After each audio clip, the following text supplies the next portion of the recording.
Who was the Prophet Muhammad?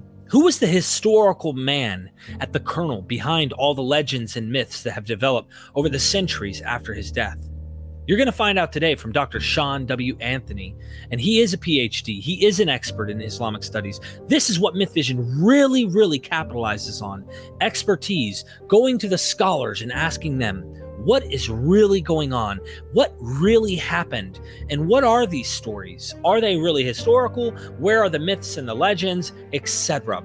He takes this beautiful scalpel and he digs in, and we get to find out who was Muhammad.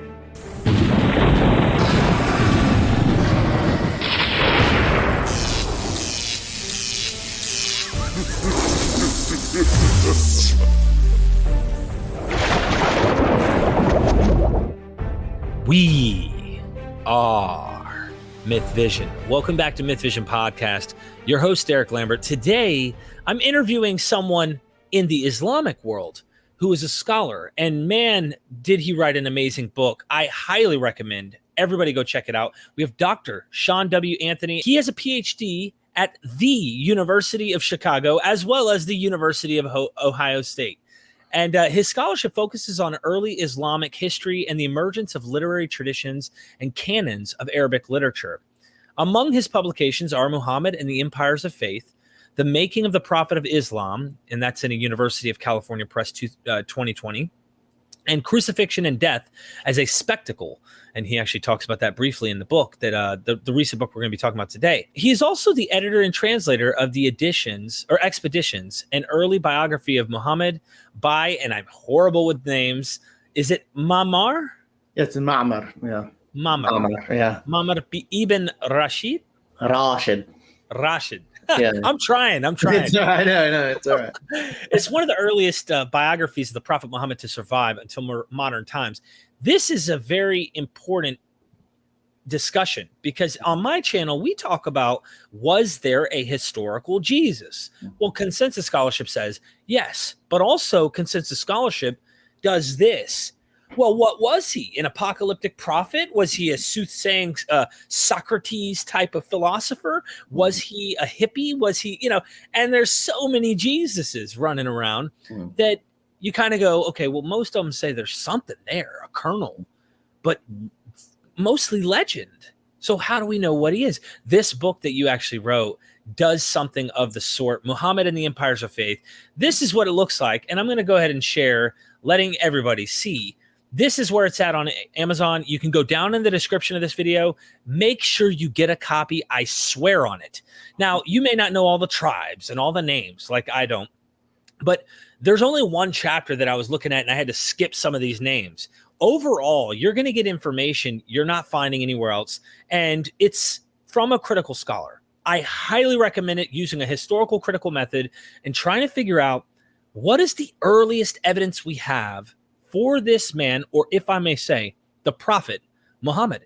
And it is a fascinating discovery trying to find out how legends build. I'm all into the human side of things and trying to figure out why we do things and what is legend? How is it embellished to make things bigger, better, and such for their own times? 100 years later, there's different things going on. So things need to spin to that context. And he's trying to cut through all of that and give you what he thinks the earliest sources. That's what we're going to be talking about today. Also, you guys can check out the Patreon. All of this stuff gets dropped early on there. If you're helping me out, this is a way to do it. Now, let's just get straight to it. I think it's fun. I think this is fun to do, and I think anyone should be able to do this. Number one, simple question. Was there a Muhammad? Was there a man at the kernel? Because some people try to argue there wasn't. So let's start with the basics. Did he exist? Yeah, I think that, so historians like to think about figures in history, and usually in two terms, right? So one of them is like the footprint that a figure leaves in terms of, say, documentary sources, inscriptions, buildings that they construct, and things like that. And then on the other hand, we have the image or the character of a historical figure that gets preserved in memory, right? And these are the stories about that person. So how a person is remembered versus, I guess you could say, the artifacts that they leave behind. The vast majority of people that have ever existed neither leave any memory of their existence or any artifact of their existence. When it comes to Muhammad, I think that we have, of course, a huge corpus of material that preserves a memory of who he was. A memory, not necessarily in the cognitive memory, but stories about him that are important for how Muslims define themselves and understand who he was. And then also, I think we have a pretty amazing amount of documentary material that speaks to his existence. The earliest mentions of his existence tend to date within a decade of his traditional death date, which is 632. So by the time we get to the 640s, we have at least 2 mentions. Some people think we have 3 mentions, but we have mentions of his name. And he's associated with a group of people called the Arabs. And it's actually, they're written in Syriac. It doesn't call them the Arabs. It calls them the Tayoye, which is the common name for the tribal inhabitants of the Arabian Peninsula at that time. So I think we have a great deal of information about him. When you kind of go beyond just even a decade, we have a number of authors that are non-Muslims. They're writing from many different regions, many different languages. Most of them are Christians. Most of them are men of the church, and they're kind of observing the Islamic conquest, but they do know of a figure named Muhammad.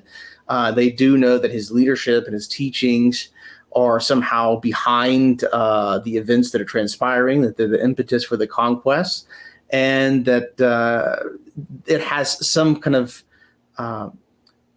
coloring of religiosity that's associated with it. And kind of as time goes, people become more and more aware of who he is. But I think there's a compelling amount of evidence that he was a historical figure, even if we leave aside all of the Arabic material, which we can talk about later. But if we just look at the non-Muslim sources that are not written in Arabic, I think there's a really large amount of evidence for his existence. That's something I'd love to talk about briefly, would be non-Muslim material, non followers of this faith's material early on, probably enemies even, that are clearly indicating there's someone who's a prophet. And I definitely can't wait to get into the whole where Jacobani? Yes. Oh, no, you're talking about it's the Doctrina of, so Doctrina, we're saying the teaching of Jacob the recently baptized. He's a forcibly baptized Jew. Yeah, but he really, like, hook, line, and sinker believed in the Christ at this point, Jesus. And there's something there. But before we get to that, just putting that on our little, like, make sure we check that one off. Really interesting point. Let's talk about some of the non-Muslim material early on that indicates that there was a guy. What indications do we have in that kind of like speaks to a historical man?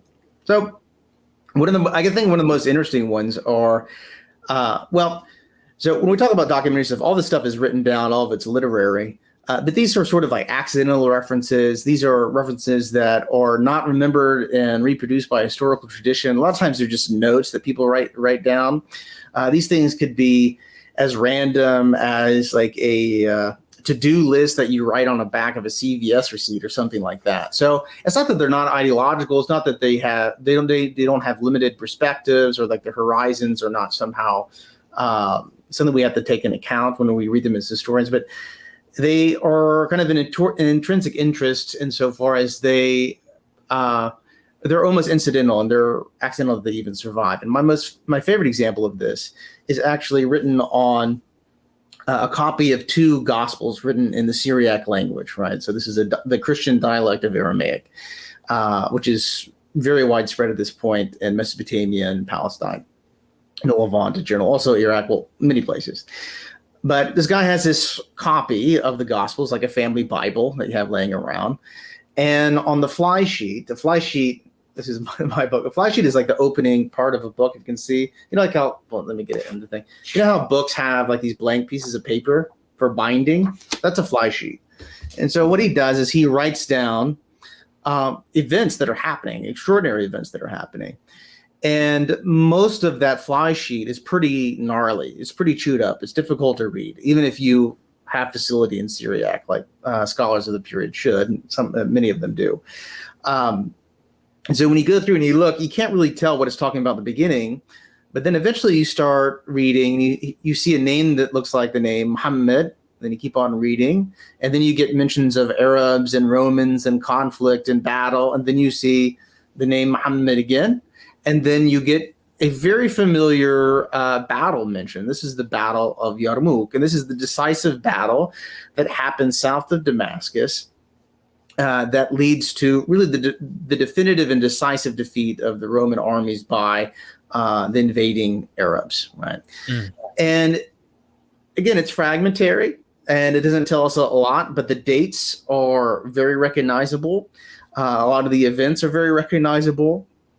And you have mentioned twice in the document someone named Muhammad. It doesn't tell us anything about him, right? It doesn't say that whoever wrote this, we don't know if the person knows that he was a prophet. We don't know if this person knows that he had something called Quran that was revealed to him. All we know is that this guy associates this invading army from Arabia of these tribesmen, who he calls Tayoye in Syriac, with this guy named Muhammad.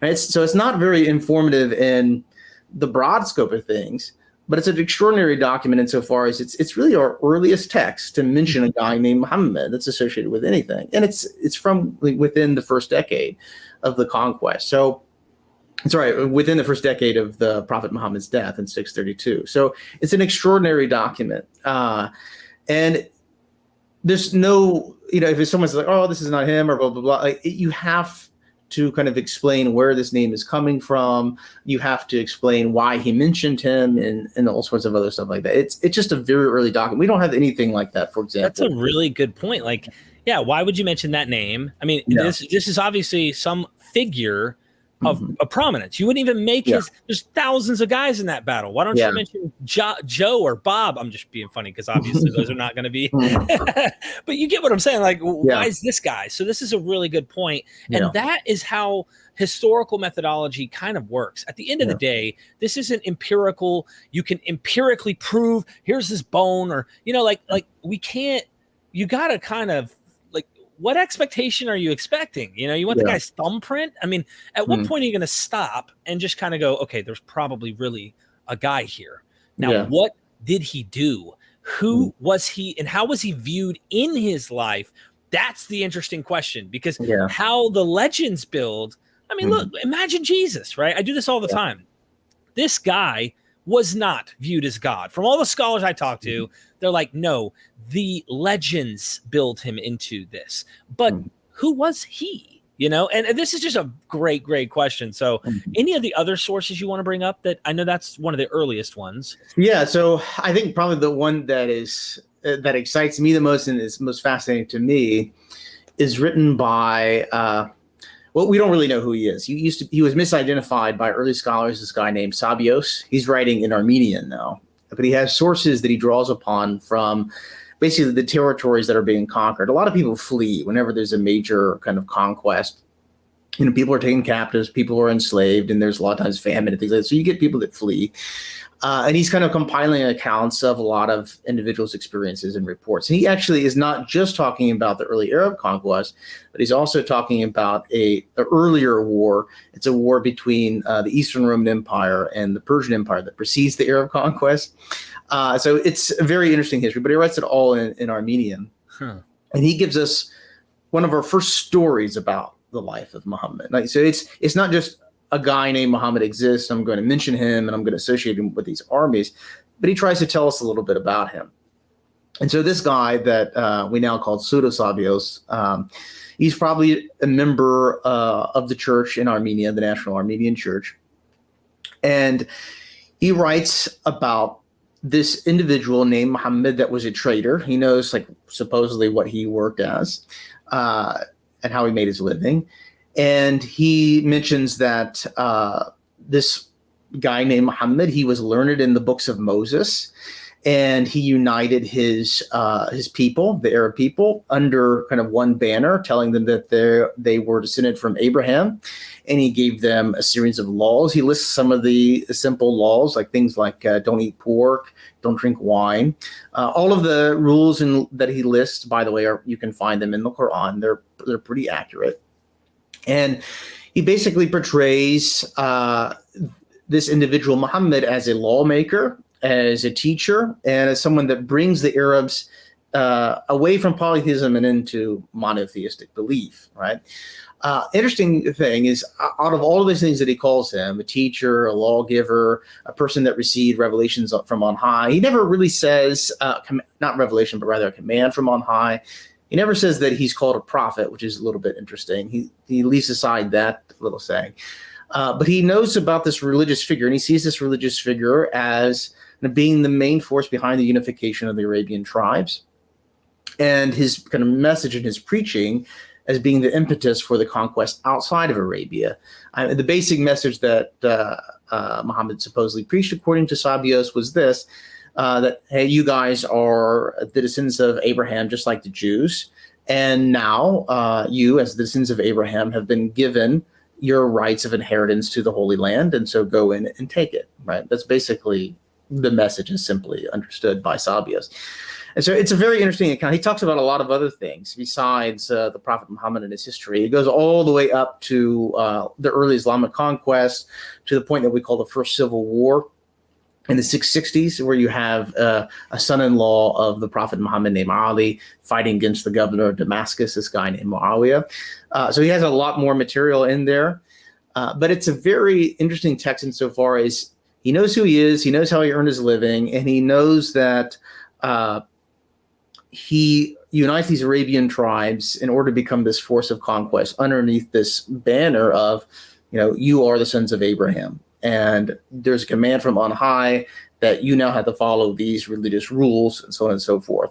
And so it's sort of like the salvation story. You take what was perceived at the time to be kind of a barbarian, polytheistic, uncivilized people, and you bring them into the civilized world through giving them law that's divine law, and by kind of giving them a mission that is faithful to their forefather Abraham.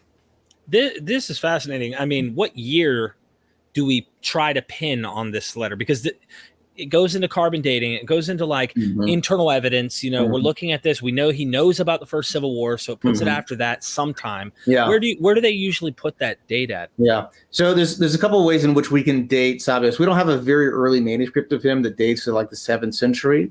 I said we're really not sure who wrote it. But Armenian as a literature has a pretty robust historiographical tradition.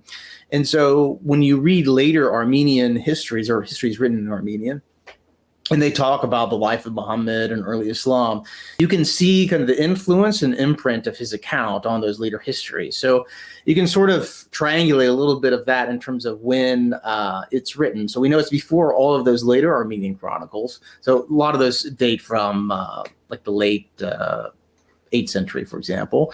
And it seems that by the time that he is getting to the Civil War, so we're talking about the late 660s, the voice and the way that things are described are as if these things are currently occurring, as if they're happening in the present. So we have a pretty strong sense that he's writing sometime in the mid 660s, late 660s.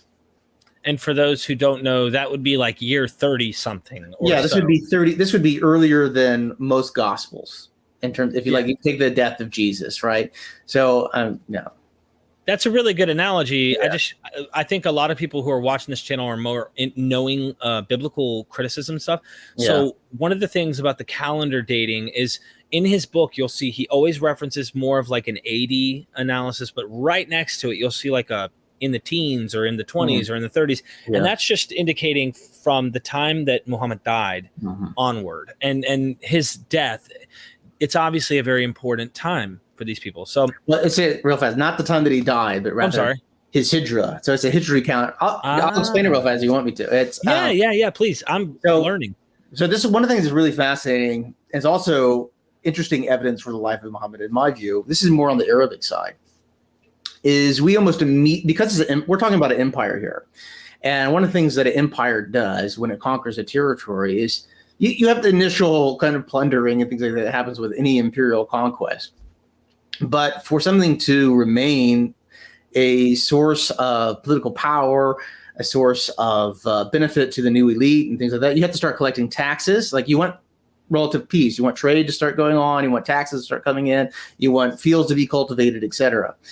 And so we get, particularly in Egypt, a lot of very early documentation like right out of the gate. So we're talking about documentation within, say, 30 years of the death of the Prophet Muhammad that has receipts that are written in Greek, that are also written in Arabic, and receipts like anything that says that you pay taxes and stuff like that.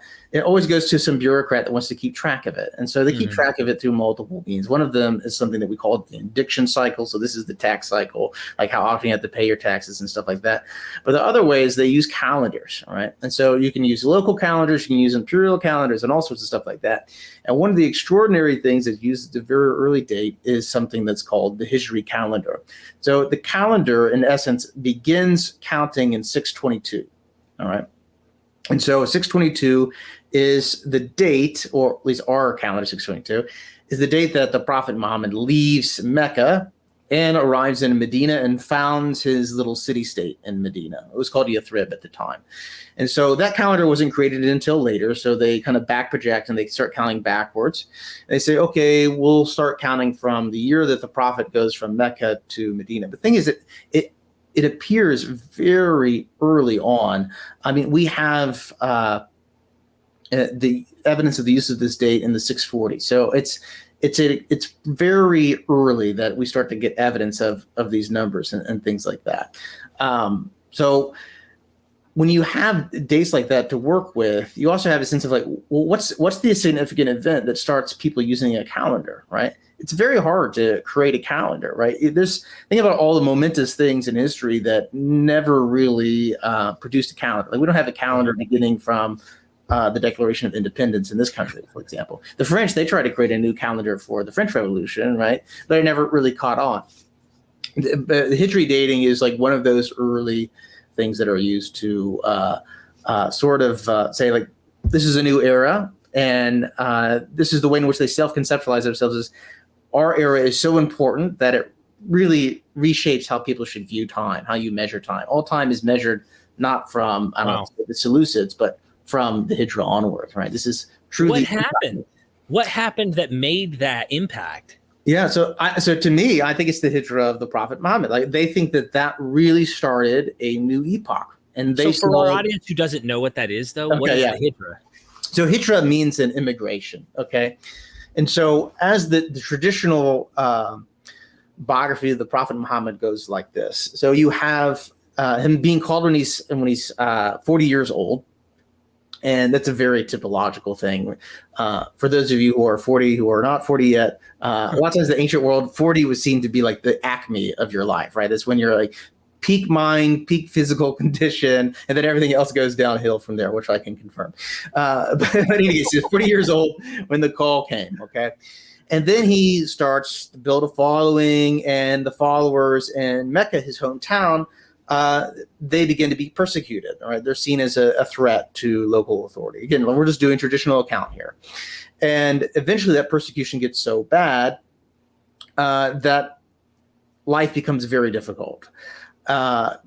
Eventually, two tribes from the north that live in a city called Yathrib, they approach Muhammad and they say, "Why don't you come up to our city, and you can serve as a sort of arbiter for us because we have all these conflicts and yada yada yada."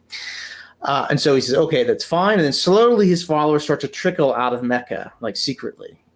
And eventually he has to escape from Mecca by night. And when he arrives in Medina, he doesn't just show up as a refugee and then build a house on the outskirts or something like that.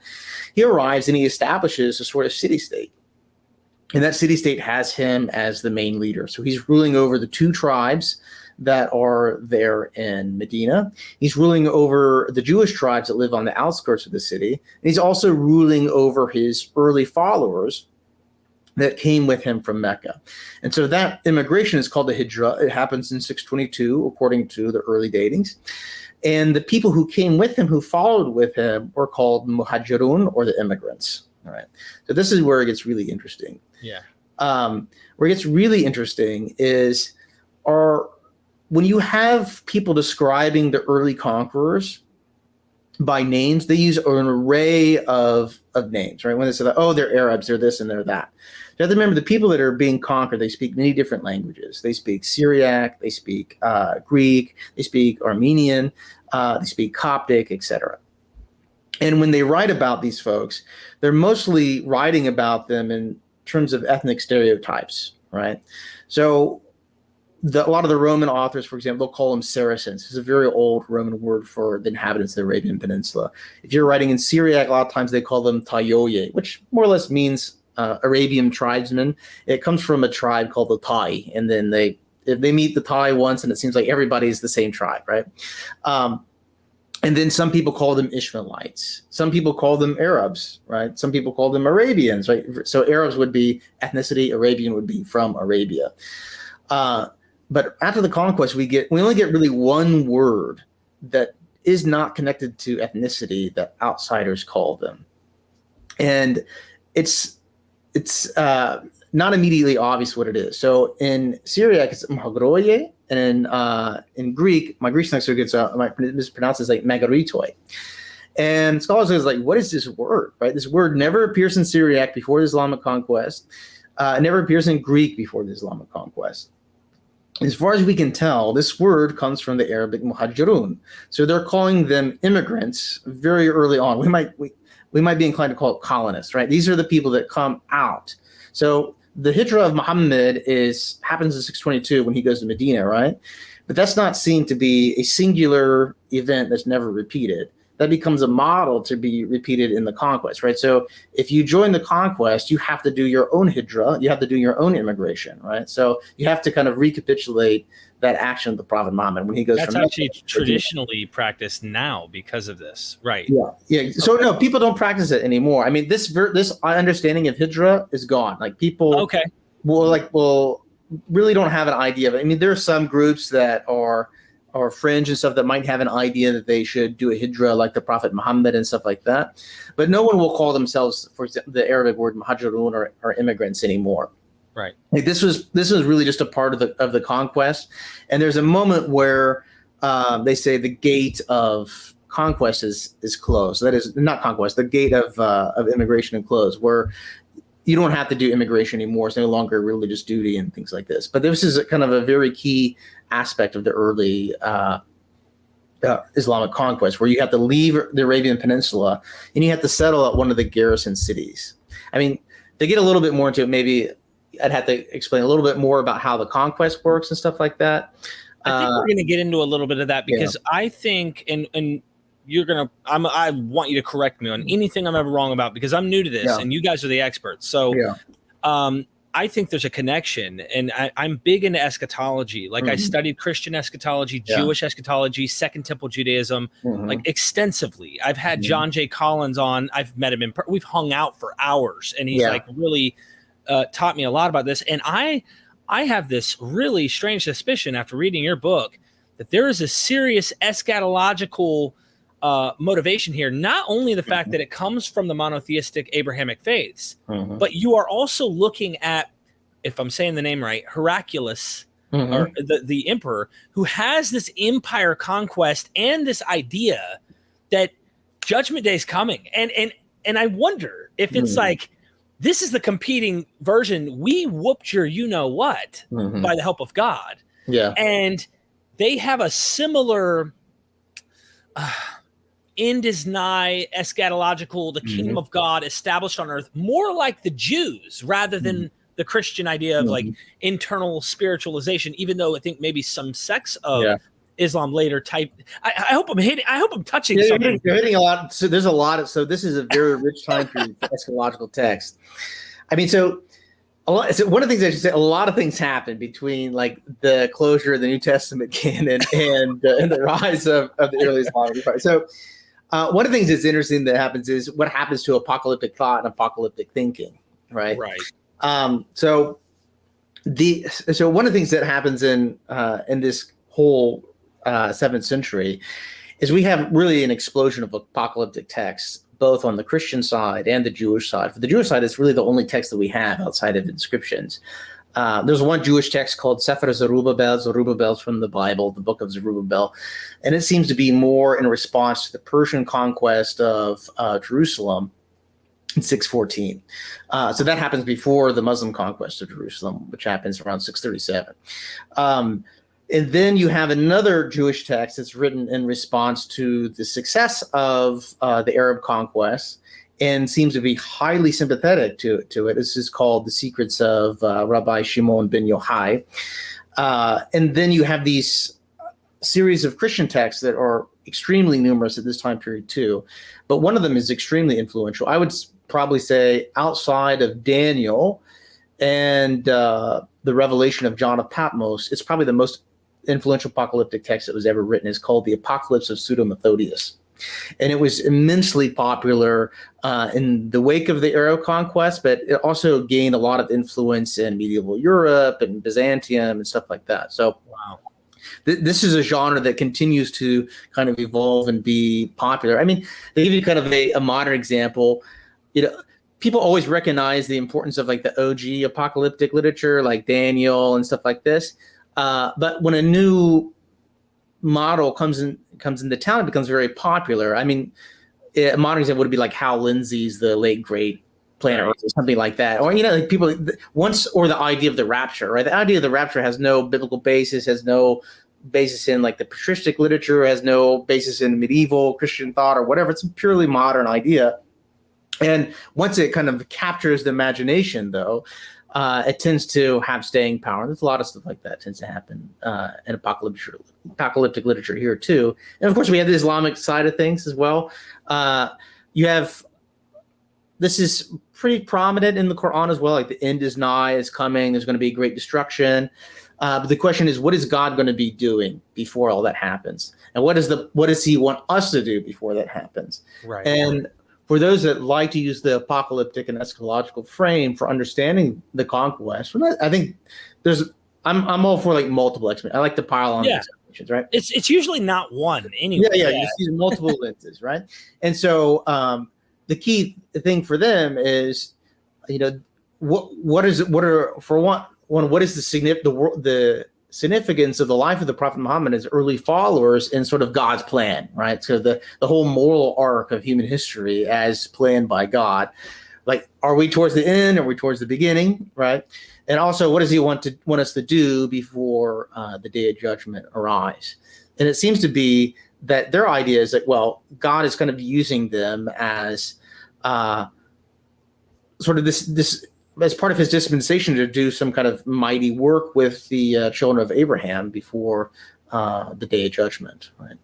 And He's also, of course, the last prophet. You get all this other stuff. In the Quran, He's called Khatam an-Nabiyyin, which means like the seal of the prophets. Whether that means last prophet or not, sometimes is a little bit debated. And there's a lot of hadith or a lot of sayings that are attributed to the prophet that are compiled later on, where he says things like, "Ana wasaq hatayni," that is, I and the hour of judgment are like these two fingers. That is, we come right after one another. So there's a lot of interesting stuff like that. It's kind of funny because there's a a lot of art in ancient church literature where Jesus has two fingers.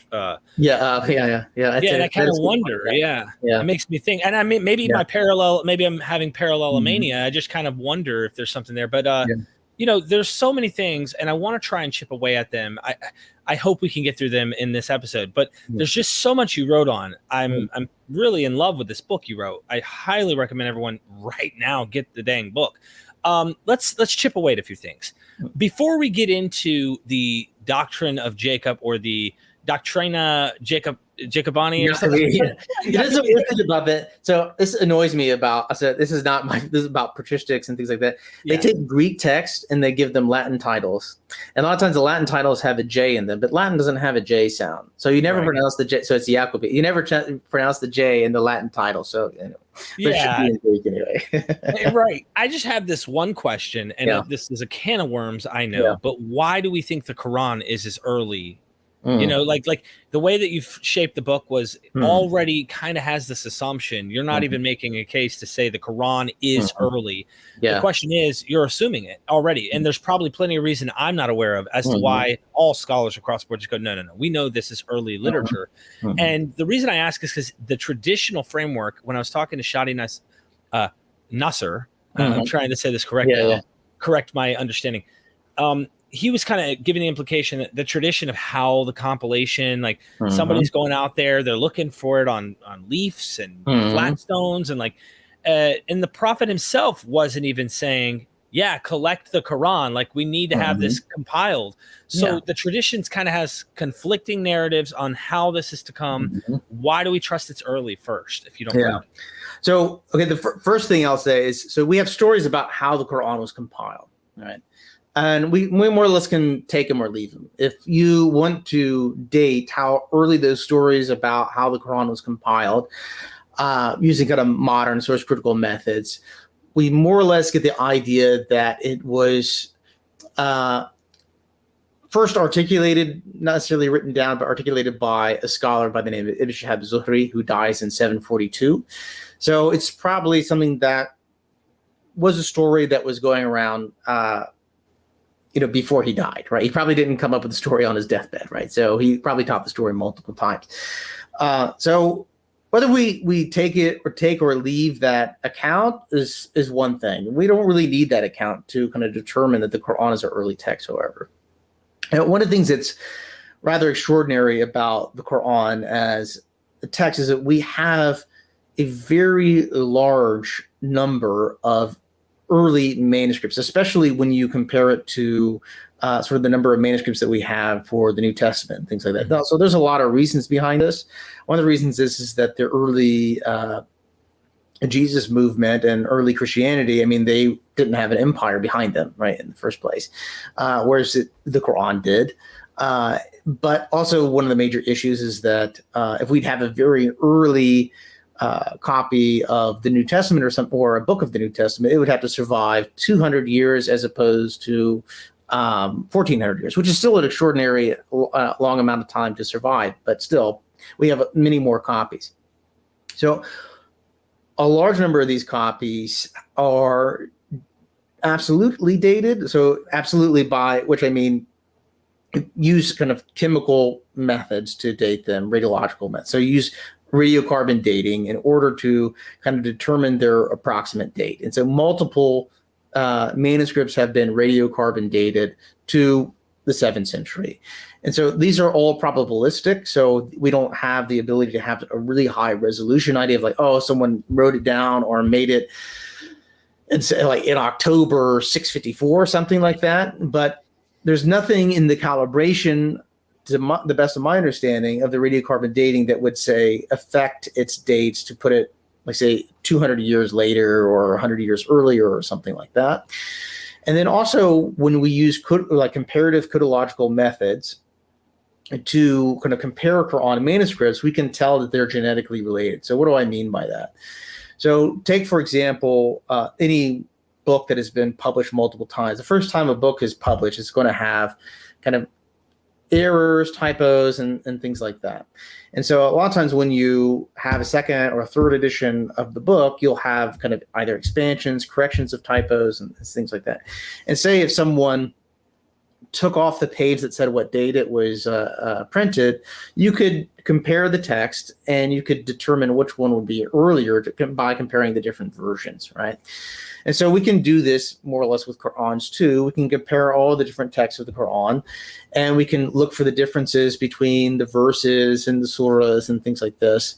And one of the things that we find is that the texts are highly regular, and they tend to bear the signs of being descended from a singular textual archetype, right? So if you have one very early copy, and you copy another copy, another copy, and then you have another guy in a different part of the world is doing the same thing, you guys will have different errors or different mistakes that will creep in, or different indications that you're writing in different parts of the world. It might be something as small as you're copying in the United States, so when you write the word color, you spell it C-O-L-O-R, but the other guy, he's copying it in the UK, so he spells it C-O-L-O-U-R, things like that. And so we'd be able to tell where the guy was copying and all sorts of stuff. And so you take all those copies, they seem to be related to one singular archetype, with the exception of one copy. Ooh. And that one copy is very fascinating copy. Yeah, and I think that we are going to get into this at some point. I definitely hope to hear from you on this, because there's so much. I cannot tell everyone. Get started now. Get started now, because there's so much that you guys know about this, and I'm just opening up a whole new world. So let's go ahead and I guess based on that, we can pretty much say this goes really down into the earlier dates. When would you say the Quran was actually written, and why? Like, so before I ask, like, when would you, because this is kind of a guessing game based on manuscript data that we have, when would you say, I think there was an actual Quran of some primitive form? It goes through different kind of editions, if you will, but I think there was a Quran floating around in written form at this date. Yeah, I would say before 656, we have the copies of the Quran that exist. Yeah. Okay. But I mean, what happens before then? So this is the reign. This would be the end of the reign of the third caliph, Uthman ibn Affan. And so what happens before that to the text and all its differences? It's a bit of a mystery, a bit of a black box. But to me, if you're looking for a text that gives you what I call like the primeval document of early Muslim religiosity, that's the text, right? So and it has a lot of mysteries in it. It has a lot of challenges of interpretation and things like that. But also, it is readable. It's readable if you know Arabic, if you know other Semitic languages, if you have kind of facility in historical linguistics and things like that. It's readable. It's understandable. It's not a like a magical incantation text or anything like that. But there are things that are difficult to figure out. But it is broadly understandable in this broad in the broadest sense. And so in there, I think we have a lot of information about the Prophet Muhammad. I think we have a lot of information about his earliest followers and their beliefs and their ritual life. The kind of the rules and regulations that govern their behavior, a little bit about governance as well. Anything that's in the Quran is, to me, fair game for understanding Islam at its most kind of earliest moment, its most primeval moment. I'm going to ask this question before I get into the doctrine. Just it's probably a simple question, and because I ask critical scholars all the time when we get into biblical studies, I'm not trying to enter into the theological world. Okay, this is a historical conversation. It also keeps us from debate. It keeps us from the trouble that can come from people who are very devout, and I don't want to disrespect people.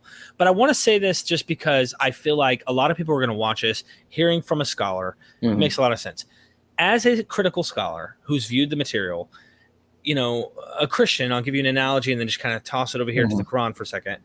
There are Christians today who believe that the Bible is inerrant, infallible, perfect, jot and tittle, everything, da-da-da-da. But I have plenty of Christian scholars who are far more, I like to say, educated in looking at what the facts are. And they go, no. We have a lot preserved.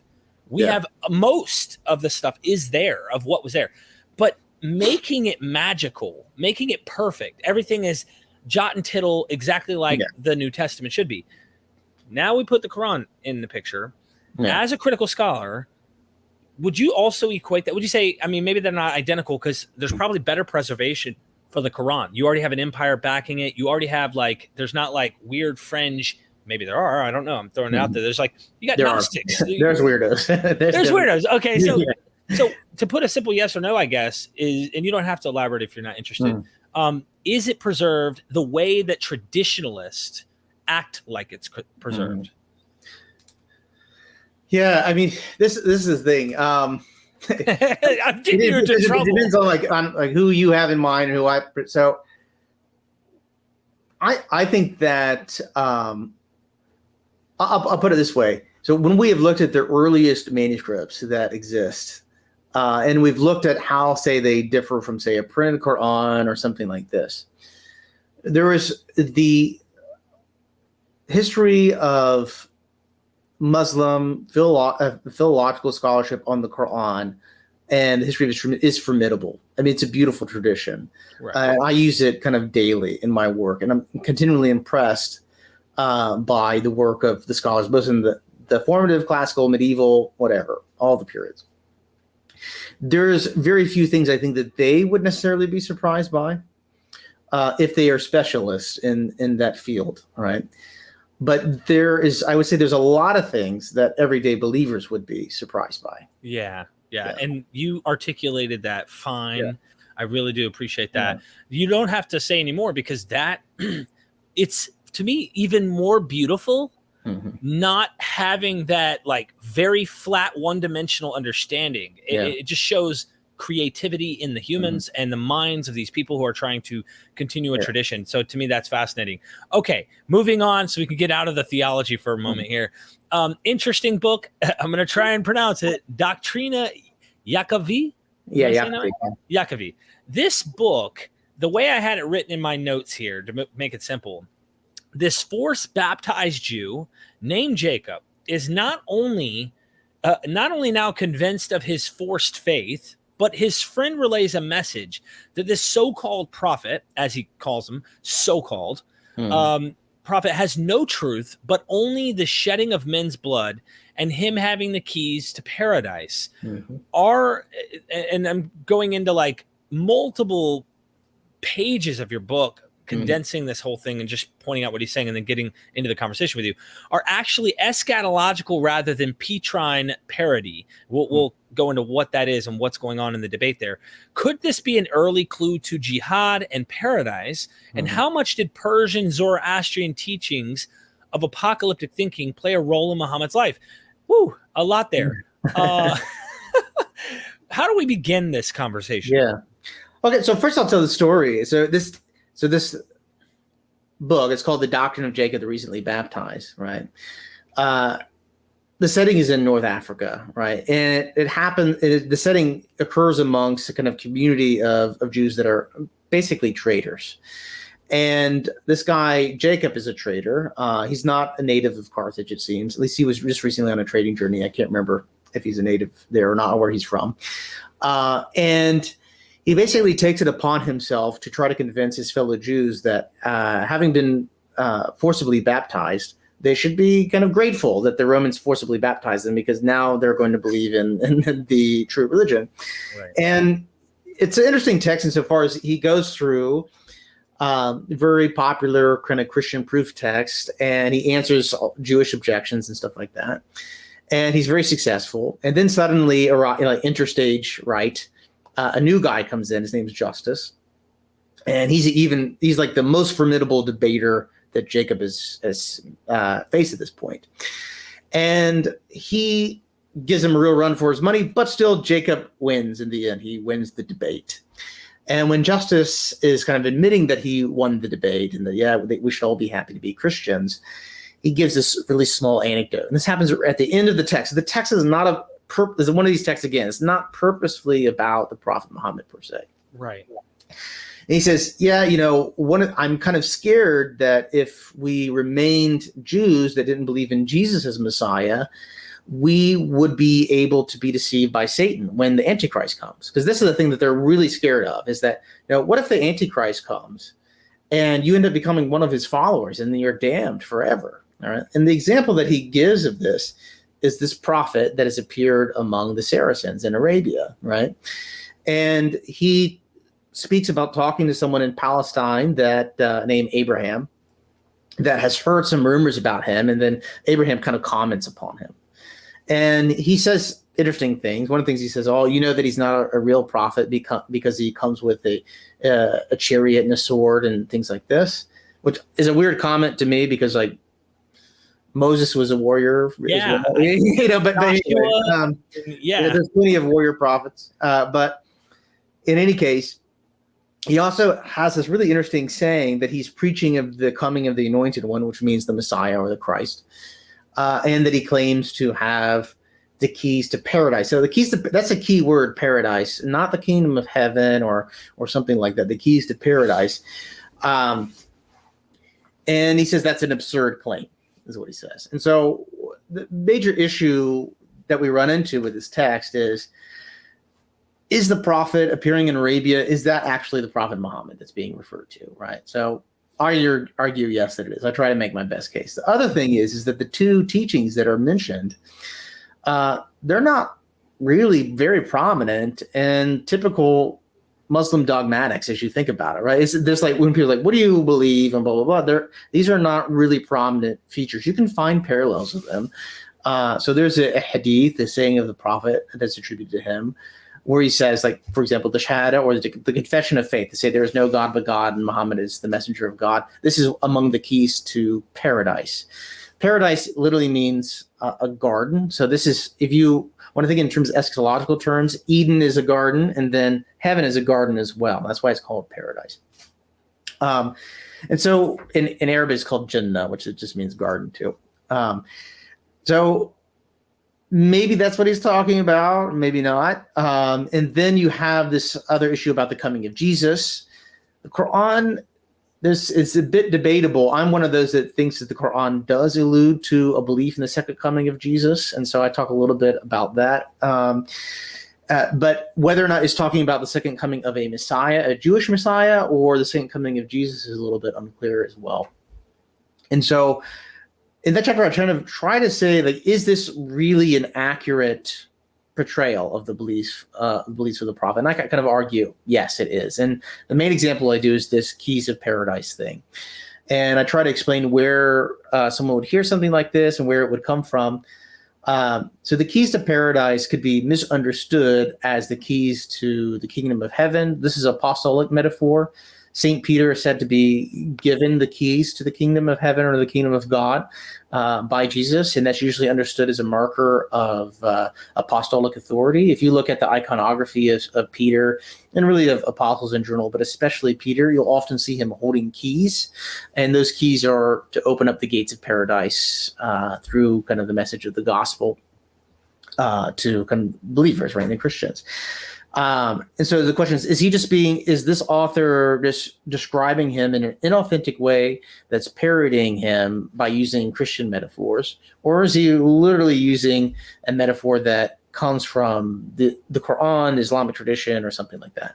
And I argue that it's not this apostolic metaphor, but rather it probably relates to the preaching of jihad. And so we have a large amount of evidence that this idea of fighting on the battlefield for the faith and for kind of the expansion of the early Islamic polity politically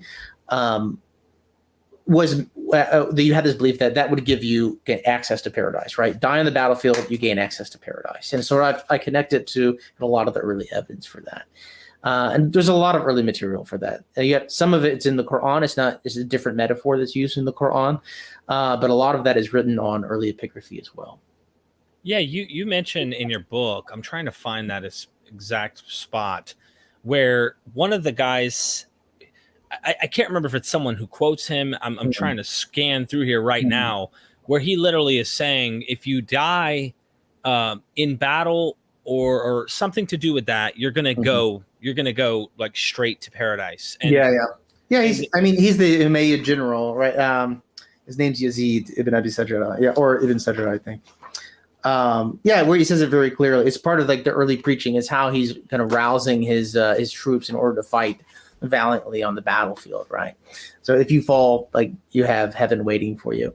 I mean, this is a really interesting idea that is pretty prevalent in late antiquity. I mean, we have the Roman Emperor Heraclius, when he's doing his campaign to take back the east from the Persians, who've taken all of Mesopotamia, Levant, and Egypt from the Byzantines. So this is right prior to the early Islamic conquest. He's making very similar promises to this. Yeah. To soldiers and things like that. So just for our audience who might have missed that, keys to the kingdom, we know in the New Testament is used, given to Peter. I kind of wondered if there was some connection between this idea of jihad and keys to paradise and this Jesus early teaching of handing keys to him. I kind of wonder if there's a tradition, because what really finds interest to me is the way that the Quran looks at Jesus. From what I understand, his name's Isa, if I'm saying in Arabic they go Isa. Yeah. The idea, though, that Jesus is not God, right? That would be a more factual, historical understanding of Jesus, actually. Not as much of a theological, traditional, Trinitarian, Roman, what has become popular. And there are Manichaeans. There are various versions of Christianity that seem to exist, even down in the Arabian Peninsula.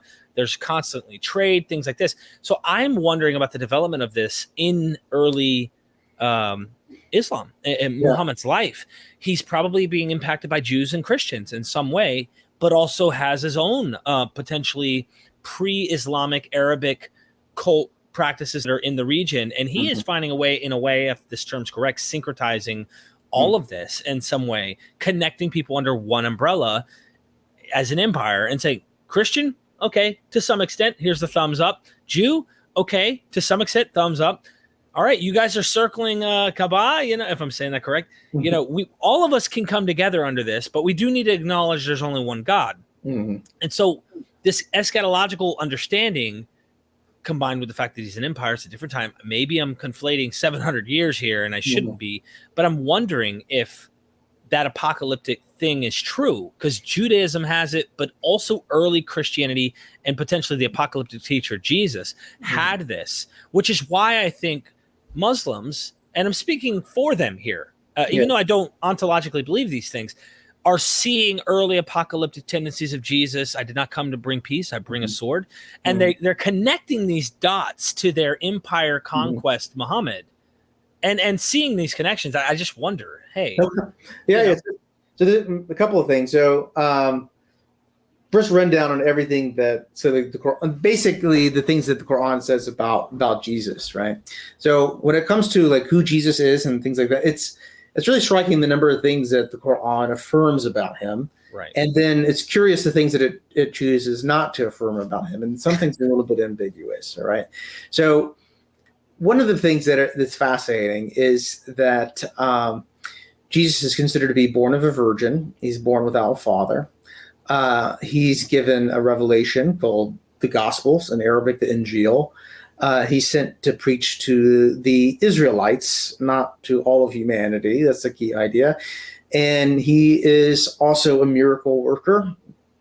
And he, what else should I say? So he virgin birth, he's a miracle worker. However, he is also considered to be a prophet, but he is not considered to be the son of God. It's a really interesting thing about the Quran is it's very adamant that, human beings are not the children of God.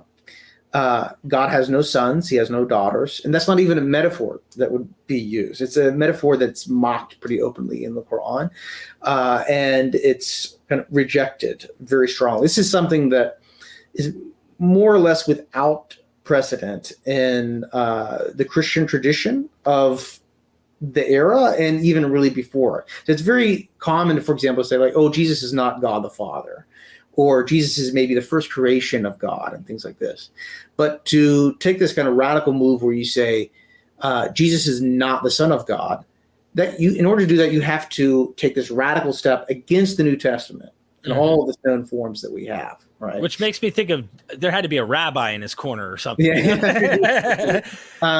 But one of the things, so that's really fascinating. The other thing that happens is really fascinating in the Quran is, well, how does Jesus die? Right. So this is one thing that's still currently debated, but you have some texts that seem to indicate that Jesus did die. So God says to Jesus one time in the Quran, I will cause you to die. He says it very explicitly, and I will raise you to myself. Okay. However, when you have the one narrative that is mentioned of Jesus's death, it's basically a diatribe against the sins of the Jews, right, in their history. And in that diatribe, it says that the Jews did not kill him, but rather only appeared so to them. And so what does that mean? It only appeared so to them. It only appeared that they killed him. So the Muslim tradition is usually interpreted that to be a denial of the historicity of Jesus's crucifixion. That Jesus was not crucified, but God sort of like plucked him from the earth and brought him to heaven before he could be crucified. Right. So isn't that a later tradition, or that's all. So it's somewhat later in terms of the larger narrative, but that claim that he was not killed by the Jews, but rather, and they did not crucify him, but rather only appeared to them. So this is straight from the Quran itself. This is a wording straight from the Quran itself. But eventually someone has to say, well, how did that go down then, right? And so what happened at the end of his life? And some guy says, okay, here's the story. And we have multiple versions of that. Usually the story goes, well, Judas betrays him. And so God takes Jesus's image and casts it on Judas. And then the Romans crucified Judas, right? Or you have multiple versions of this, but that's one of the versions. It's like, yeah, screw you, Judas. Right?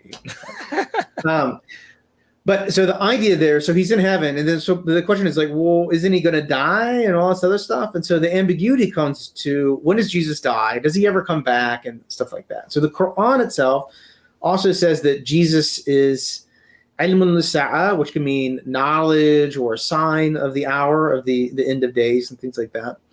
And so whether or not that means that the Quran endorses that Jesus is going to come at the end of time as a Messiah-like figure to defeat evil and to fill the earth with justice as is now filled with injustice and things like that, is a bit ambiguous in the Quran. But very early on, the interpreters of the Quran, Muslim scholars, and the compilers of the sayings of the Prophet affirm in no ambiguous terms whatsoever, it's totally unambiguous, that Jesus will come back. Right? And he will be an eschatological figure, and that he's coming back soon. And one of the things that is fascinating, and we do have pretty well attested in sources from the 7th century and things like that, is there is generally a hostility towards the iconography of the cross among the early conquerors, right? So they'll take down crosses, they'll destroy crosses, they'll take crosses off of coins and stuff like that.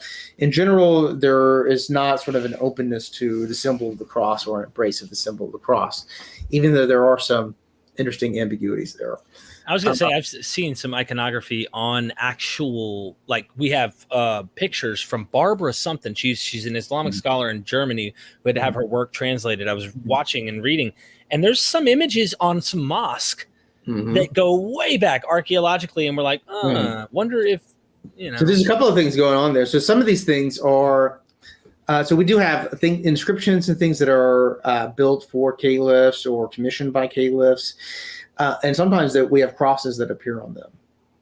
And there's a number of things that are going on there. One of the things that could be going on is that this thing is commissioned and built by kind of a local governor, local powerful person, local potentate. He does the inscription. One of the inscriptions we have is for like a bathhouse, for example. It's all in Greek, but it's dedicated to the Caliph Muawiyah. And it begins with a big cross, right in the beginning of it, right? And so, like, what's going on with that? So one of the things might be, well, it's commissioned by a Christian, so they put a cross on it, and they said, oh, thank you, Muawiyah, you're a great ruler, blah, blah, blah, right? Right. The other thing goes on is that a lot of the early mosques that were constructed, they use things called spolia. So it's very expensive and very difficult to get things like columns and raw material for building large buildings. And so a lot of times what you'll have is they'll destroy a church and they'll just take the pillars and columns of that church and they'll put it in the mosque. And so you'll have crosses and signs like that. And sometimes they're just, you just have an X. Is that a cross? Is that not a cross? And things like that. So it is, you do, like I said, you do get ambiguities once you really start to drill down and look into the details. Oh man, there's so much. And we're rabbit trailing. So, but this is really good information, because I also wonder if they just used already existing church or synagogue locations and then just remodeled that and said that's very often. The most famous example of this is it's a beautiful example, is the Umayyad Mosque in Damascus. And before it was the mosque, it was a church, and before it was a church, it was a Roman temple. So kind of the life cycle of these things tends to do this, right? Yeah. Yeah. I think that's awesome. I love learning this kind of stuff. Okay. So let's get to, we covered this doctrine of Jacob, if I could say. Yeah. We pretty much touched on this. It sounds like a very early bloody situation. And of course, if I draw anything from that, there's conquest, there's battling going on. Yeah. And a lot of people will negatively paint Muhammad in a real bad light, especially if you're not a Muslim, right? They're going to go, he's just a bloodthirsty this and that. Well, I guess Heraclius is as well. I mean, when do you draw the line? They're men battling, and they're battling for power, and they're battling for who's going to be where and what. So my next question is, and this is just into the Hadith, because you're trying to show early tradition, and a lot of the Hadith come much later. How did the Hadith corpus develop, and where it clashes with other sources? So it's a big question. You can't really cover. There's so much here, but is there a way to kind of somehow summarize how the Hadith developed? Yeah. I mean, so for people that are used to like thinking about the Gospels, like one good example would be like the double tradition, right? So the double tradition are the places where the Gospel of Matthew and Luke overlap with one another. And the idea is basically, and this is definitely a subject to debate, is whether or not there is a single source or multiple sources that both Matthew and Luke rely upon independently, right? It's also one of the ways in which it's used to determine mark and priority. Yeah. Is it Q source or Say we have four Gospels, but the three ones we know are very highly independent. So the Hadith is a bit like that, except we have like 20 books. And so one of the main questions that arise is, when we look at all this material, can we locate its kind of evolution, its earliest sources, and things like that? And so one of the things that I try to argue in the book is, what is the layering of the sources that we can find, right? What's the earliest person? And then who's the most influential person? And who's the person that really gives shape to the entire corpus of a subgenre, so like a subset of the Hadith is called the Sirah literature. This is the literature that is specifically meant to tell the life story of the Prophet Muhammad. So I guess I should say, before I get on to that, the Hadith is a very large corpus, and the Hadith are usually pretty short.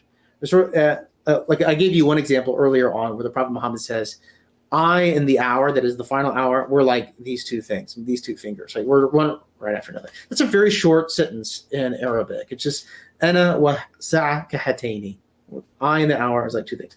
So when you compile sayings like this, you can organize them in very different ways. You can organize them topically. You can organize them according to their relevance to specific legal or religious ruling.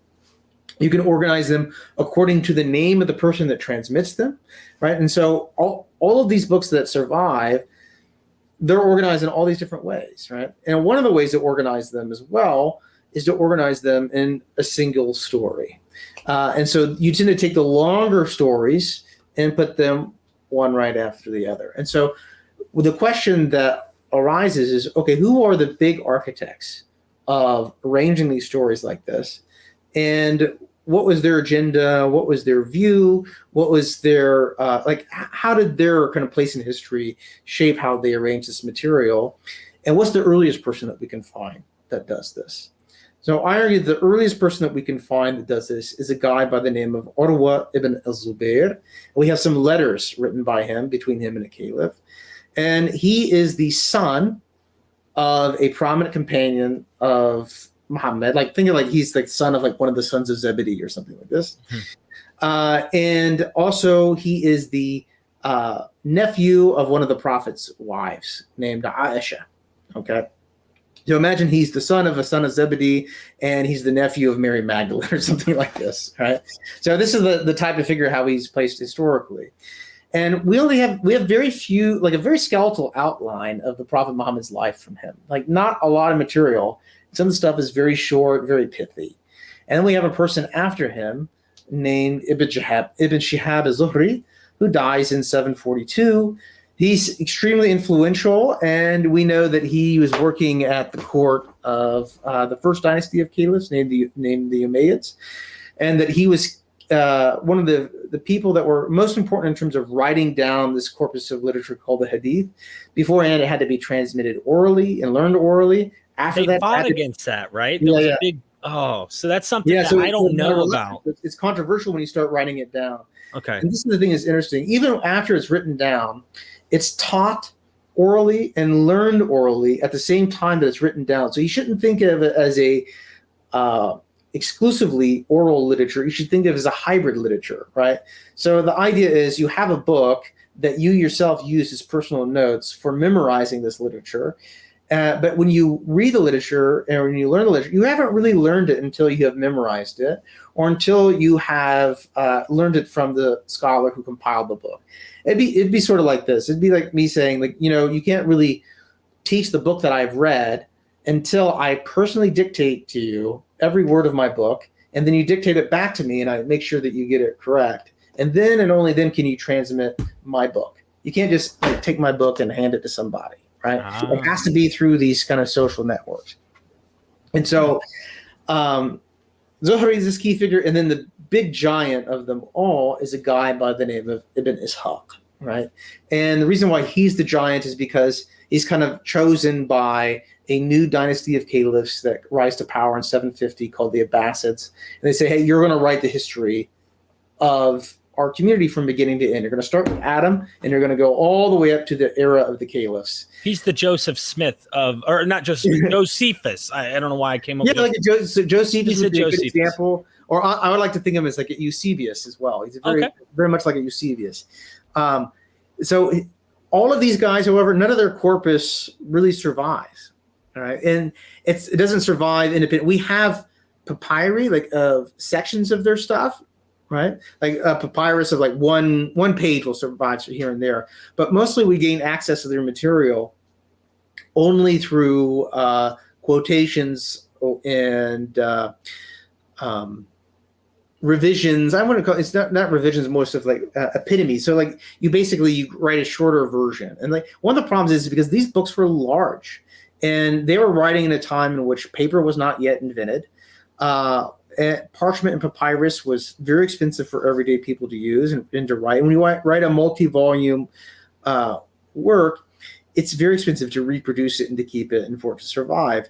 Eventually, you have the introduction of paper in the Islamic world in the 9th century, and it leads to this revolution where people are just writing reams and reams and reams, and all of a sudden it's very cheap to do so. And so most of the books that are that survive into our time are from the era of paper, in which paper made copying and making huge multi-volume works possible. And so they're not just collecting things like the works of Ibn Ishaq, but they're also collecting other materials, and they're putting in these super books. Right.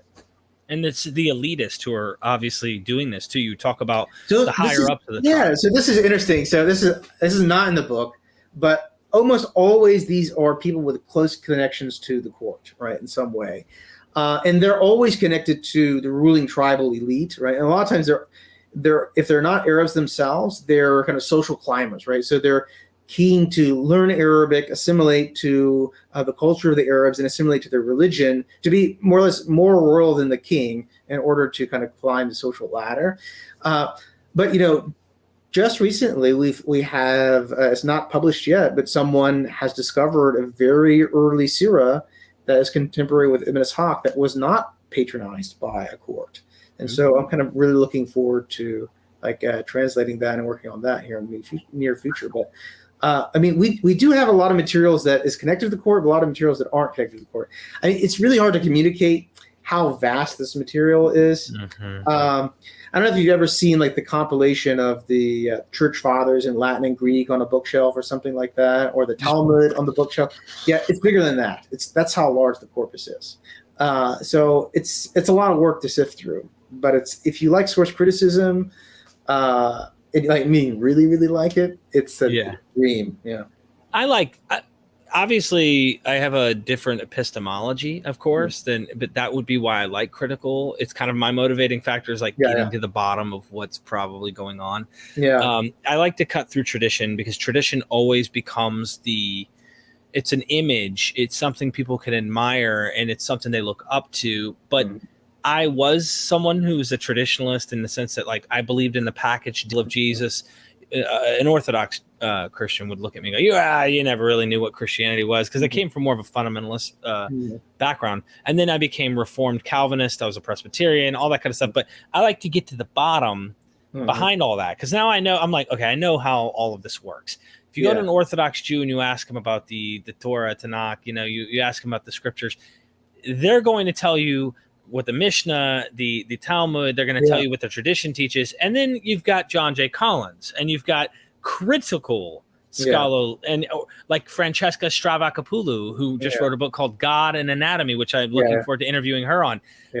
You're not going to hear any of that stuff from anyone who's in the tradition. That's what I want in Islam. And I'm really, really fascinated with this already. So to another question. We want to know who Muhammad is, right? We want to figure out the guy. I'm probably butchering his name because you speak it, and you're probably like, this country redneck in North Carolina is trying to say his name. He's not saying Muhammad, right? I don't know how to say it. You do it pretty good. Yeah. I try. Forgive me. was he a shepherd, as all the prophets were, or was this man a merchant? And I find it amazing what you do in the book when you go into like, what is the tradition name? I mess up every time I try to pronounce it. I got it written here. It is the Sarah Magazi. Am I saying that? Yeah. Sira. It's Sira Magazi. Yeah, the GH sound is very hard. It's a letter we don't have in English, so it's hard to do. It's like a weird but if you just say it like a G, you'll be just fine. Like you just say Sira Magazi, it's fine, but it's Magazi. Yeah. So in that, and of course the other literature, there's this kind of negative condemnation of a merchant. Like you're not like, those are no good. No prophet would be a merchant, but you spent a lot of time going into this. Was he a shepherd or was he a merchant? And is he both? What the heck is going on? I could see theologically why someone would want him to be a shepherd. All you have to do is look at the patriarchs. You could look at the Bible and find that out. But what's the reality? Yeah. Part of that question is tied into kind of the socioeconomic realities of the Arabian Peninsula, where he grew up in the Arabian Peninsula, and how people really made a living and how people subsisted, right? In general, it seems that he came from a people that, for the most part, they either, if they had any wealth, it was either in flocks of sheep, goats, those types of things, herds of cattle like camels or sometimes cows and things like this, or they had basically subsistence agricultural settlements like oases that they were able to have like a farm or something like that, grow dates and other things like this. And so you rely upon what you can grow, what you can kind of raise as a kind of a pastoralist, like mostly ruminants. Ruminants, the great thing about them, the reason why ruminants are so popular, they can eat tons of stuff that we can't eat. I mean, we can eat, like they can eat the orange peels, even though we can't eat the orange peels. And then when they eat the orange peels, they provide us with milk and all this other stuff. And they also provide you with, skin and all this other stuff. And so you can live off of flocks. You can live off of some level of agriculture in around oases, but Mecca's not an oasis. So you have to trade. That's the other way you get things. So insofar as he grew up around animals, insofar as he grew up having to trade in order to just survive for food and things like that, I think he was probably both. What's interesting when you look at the tradition, however, is how they give this a certain kind of valence, right? So the image of the Ra'i, or the image of the shepherd, has a important kind of religious image, right? Whether it's David's a shepherd, Jesus as the good shepherd, as the Lord as my shepherd, and all this other stuff. This idea of taking care of a flock, and this is all really important, right? And it's the idea of the humbleness of the office of prophecy as well. The issue with trade, and why trade becomes sensitive, is because traders make profit, right? And traders have to, they have to be a part of the hustle, right? So you don't say like what the thing is really worth, but you try to get as much money for as you can. A little bit of trickery is going on there. And they're also seen to be a little bit too keen on money. But then you have another issue that is the cause of anxiety too, is the Orthodox, or the main kind of tradition's view of the Prophet Muhammad usually sees him as sort of a cultural virgin. And what I mean by that is he was an unlearned person. He's an unscriptured person. He didn't have teachers that were Jews or Christians and things like that. Any sort of knowledge that he is able to communicate about the outside world, about the Christian tradition, Jewish tradition, and sacred history is not supposed to be something that he learned from other people. It's supposed to have been revealed to him by God and then communicated to him, to the angel Gabriel. So if you read a lot of these early Christian accounts about him being a trader, the earliest ones don't say this explicitly, but eventually this becomes a trope in Christian accounts, is that the Prophet Muhammad was a simple man that was trading, and he was trading outside the Arabian Peninsula, and he's in these more civilized areas.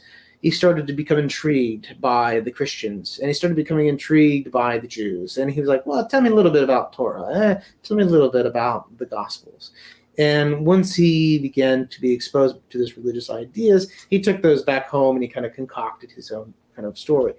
And this is a polemic that we know his contemporaries leveled against him as well, because the Quran actually has many passages in which it says, they say, and by which they, it means like his enemies, that they learned that he was taught these things by man, blah, blah, blah.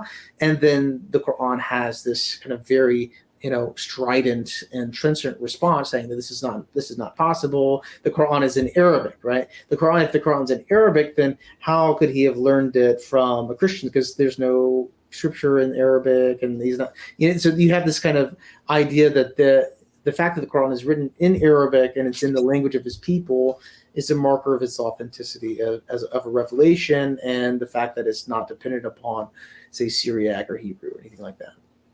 Oh man, there's got to be books out there that go deep into this, because there's also this internal, I think it's in the surahs, I'm not sure, but there are definitely traditions. You talk about legends that he's walking on his, I guess he's traveling maybe for merchant reasons, and then a Jew rabbi sees him, and he sees him lay under a certain tree, and they're like, where the cloud is. And then the other version has a Christian go, a priest says, and it's always a different one of the two guys, though. It's always there are many of these stories. I mean, there's so many of these stories. If you compile them all, I mean, you have like various monks, you have various rabbis, and then you have the more, especially like the Arabian versions, where you have these folks that are called the Kuhan. A Kuhan, we call them soothsayers in English, usually is how we translate it. But these are kind of local Arabian soothsayers that have a familiar spirit. Like they speak to a genie or a daemon or something like this, that they get kind of knowledge about the future or something like that. And they'll see him, and they will recognize immediately that he's a prophet and he has for destiny. I mean, some of these stories remind me of gospel stories, especially you get the messianic secret in Mark, right? Where it's only the demons or people that are demon possessed will like recognize who Jesus is and stuff like that. But you get these folks that are like these Arabian soothsayers. They're not demon possessed, but they get information that they're not supposed to have as human beings from kind of the spirit world or whatever that is, right? And they are able to recognize him as a prophet, things like this. Yeah, I think it's interesting that all three of the elements I keep talking about as a building block to the development in a natural way. Like if you assume with me that my worldview is correct, pretend for the audience watching, pretend. And I say, there's got to be a natural explanation. Like he had to have met someone, learned it from someone, right? And I'm not doing it as a polemic. I'm truly investigating it, saying, I got to make sense of this. I don't think that revelations happen. Let's pretend. Okay. And if that is the case, I find it fascinating that all three, you got Judaism, Christianity, and the pagan world, all three of them not only are elements that we see shown up in modern contemporary Islamic traditions, whether they're walking around is it the Kaaba or the Kaaba. Okay. I hope I'm saying that's correct. There are certain things that you don't find in Judaism or Christianity that they still practice. There are things that are Christian in origin, and then there are things that are Jewish in origin. So it makes me like interested that these legends, all three, kind of touch on all three groups, these social groups that are probably in the region. Anyway, I just am fascinated. That's the thing. And I'm not doing it to, I really want to know. But I know that no matter what, when you make those statements, there are people who hold this wholly to a point where they feel attacked, even if you just make that point. And it's not my intention. So you mentioned, like the Kaaba is a really interesting example, right? So, one of the things that's interesting about Mecca and the Kaaba and so on and so forth is it's like the centerpiece of. It's one of the major centerpieces of kind of the Quranic and Muslim view of salvation history, right? The moral arc of history. It has a central role to play. For the perspective of human history, it plays zero role whatsoever. I mean, nobody knows that it exists. We have no pre-Islamic attestation to the existence of the Kaaba or Mecca as a city, or even it's the main tribe that the Prophet Muhammad comes from, Quraysh. no mention of it, even though we have, tons of inscriptions and things like that from the Arabian Peninsula, no mention of it. We might find a mention of it until after the Islamic conquest. And then within basically about 60 years, we start having people making mention of Mecca and things like that. And what's fascinating about it is, it seems what the story was, is that you had a local Arabian cult that was associated with this place called the Kaaba, where sacrifices were made during sacred months, and Arabian tribes would probably come in and make their pilgrimage there, and that gave prestige to the kind of caretakers of that Arabian tribe. But eventually what happens is that the spread of biblical traditions and the biblical view of the world sort of seeps down into that part of Arabia. And one of the ideas is that, well, the inhabitants of Arabia are descended from Abraham through Ishmael. Mm-hmm. And somehow that was internalized by the inhabitants of the Arabian Peninsula. And so you basically have Jews and Christians saying to these guys, hey, you guys are Ishmaelites. You guys are Ishmaelites. You guys are Ishmaelites. And then they say, like, yeah, okay, yeah, we are, right? Like, we don't have any evidence that they consider themselves Ishmaelites before the rise of Islam. But after the rise of Islam, it's very clear. And what happens, it seems, is that the Kaaba is given this Abrahamic mythos, right? So when the Prophet Muhammad comes, he says, oh, all this idolatry that you're doing in Mecca, it's wrong. It's corruption. There's this really ancient history. And originally this was built by the Prophet Abraham, and it was built for the worship of one God, right? And basically a lot of his early message is to say, we need to get rid of the polytheism of this Arabian cult, and we need to restore it to its mythic past. Well, for him, it wasn't a mythic past, but right. We need to restore it to its Abrahamic past and restore it to its original kind of purpose as like this beacon of Abrahamic monotheism. Isn't that where Adam landed when he fell from the Garden of Eden, which is a paradise? That's a later story. So there's multiple stories. So this is usually the story about Abraham building the Kaaba and stuff like that is very early. The Adam stuff comes much later. And where Adam landed in the Islamic tradition is quite varied. Like one of the versions, for example, is he lands in Sri Lanka, right, which is the island of Serendib, where we get our word serendipity from. So there's lots of different stories about where Adam and Eve kind of landed when they hit. But the Kaaba is an interesting structure. I mean, the early tradition already knows, for example, that the Kaaba was destroyed and rebuilt multiple times. So They knew that the Kaaba they had was a recent built. One of the ways in which they date events from the Prophet Muhammad's life is supposedly the Kaaba was destroyed and rebuilt when he was 15 years old, right? And then you have changes that are made to the Kaaba once it's reconsecrated and the idols were supposedly cleared out of it and things like that. The big research question for us as scholars now is the later Islamic tradition talks about idols, idolatry, and all sorts of other stuff like this in the Arabian Peninsula. We have no archaeological evidence for that. There's zero archaeological evidence for idolatry being a thing in the Arabian Peninsula. And so we're really trying to rewrite the pre-Islamic history of the Arabian Peninsula that doesn't rely upon what seems to be mythic folk tales that were compiled in the late 8th century that have really no bearing on the reality on the ground. So there's so much work to be done too in languages that people have not already translated or aren't looking. There's political reasons they're not digging and excavating in certain areas we would love to see. There's so many things we haven't discovered that we need to, and I hope it happens. I got one more question in this vein here before we move into something different, if you don't mind. And this is a very controversial thing, even among scholars, trying to figure out the origin of Allah, the God of Abraham, or this God that we know that the tradition has it that, look, it's the same God as what the Jews believe, but the name Yahweh, okay, or if you want to use Elohim, etc., that's the name of their God that you're not supposed to say, of course. But the point about Allah that I asked of Dr. Nasser is this, and this is where the debate for the scholars is the name really the name of a deity from one of these Arabic pagan pantheons, and really it is the name now attributed to the monotheistic deity, or is it just the simple name generic of saying God, that is being used in Arabic language for the God of Abraham, that is really a biblical name, It's a huge dispute, but I mean, I'd love to get your honest opinion, because I've read somewhere that they say this did come from a pantheon of deities, and they used this and made this the supreme. I don't know. So no, we don't have any evidence this from a pantheon of deities. So Allah is just it's very similar to the name El in Hebrew, right? Okay. So, but if you this gives a little bit of the reason for the different languages and stuff like that. So I'll try to keep it simple. Please. So the word for God in Arabic is just ilah, right? So it's ILAH, right?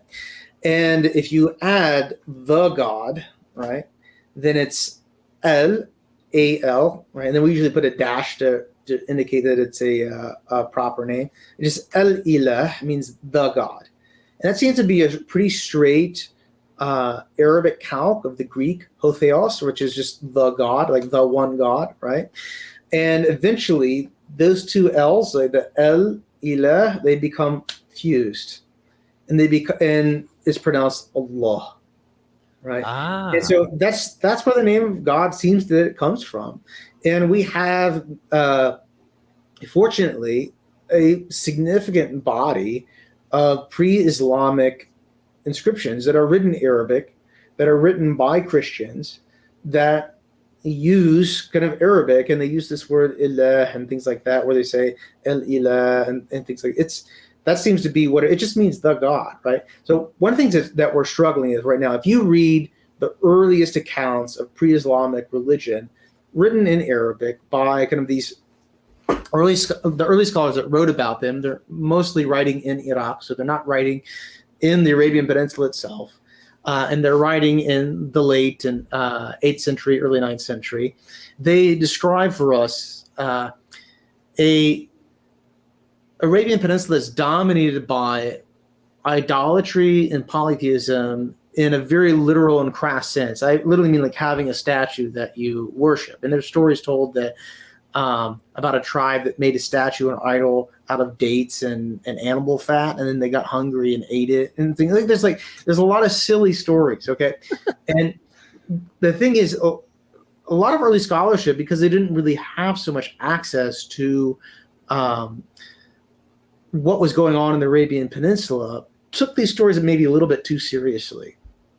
And if we look at the Arabian Peninsula and what does survive, and we're able to see from the archaeological evidence, we don't find idols. Like, we don't find things like this.